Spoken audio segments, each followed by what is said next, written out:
Let's get back to reality. And I remind you that they killed him. The whole rotten, stinking, disgusting group of them. They all participated in it, and they all killed that man.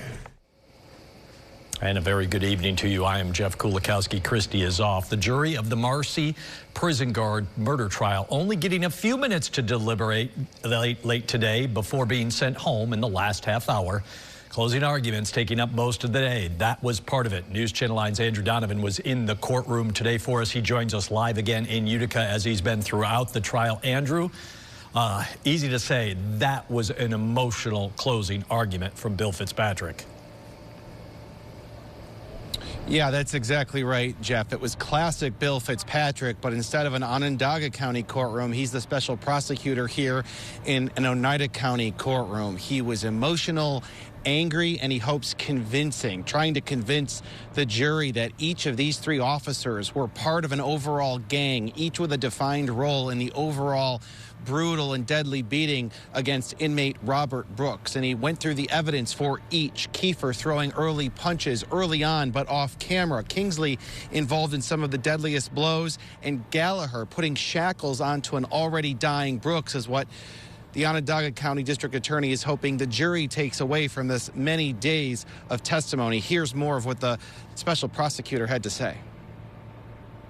How much training do you need to join the human race? If I see a civilian, and I've seen it 1,000 times in my 40-year career as a prosecutor, if I see a civilian run into a burning building and come out and saving somebody, I don't sit down with them and say, where did you get your training for that? Because I know where they got their training for that. They got it by being a human being. Training for 43 seconds, I don't care if it's 4 seconds, I don't care if it's 43 days. A guy's been on the job for 18 years, he doesn't know that he's supposed to intervene. That's the last argument the jury gets to hear before beginning deliberations. The benefit goes to the prosecution as being the final word, but before Bill Fitzpatrick, the jury had just sat through 3 different defense attorneys, hours of their arguments. News Channel 9's Kendra Broadus is along with me at the Oneida County Courthouse, focusing on the defense arguments that the jury heard today. Kendra. That's right, Andrew. So the unique twist in this case is that there were 3 different closing arguments, one for each officer. And though there were some underlying themes, including directing blame for Brooks's death on other officers, the ones who've pled guilty, like Christopher Walrath for initiating the attack, and then notably Farina and Anzalone, who Gallagher's lawyer said acted like animals. Plus, the defense teams all condemning the sergeants in the room who didn't order the officers to stop the deadly beating. David Kingsley never struck Mr. Brooks. He never kicked him. He never set out to hurt him. He followed his training, trusted his fellow officers, and responded when chaos erupted around him. He did not conspire.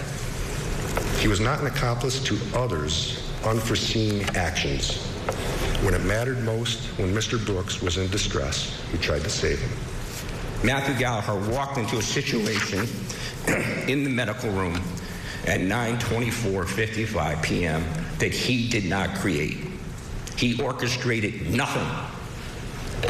All the conduct that was promised you, that they would prove to you that Matt Gallagher did, was done by others.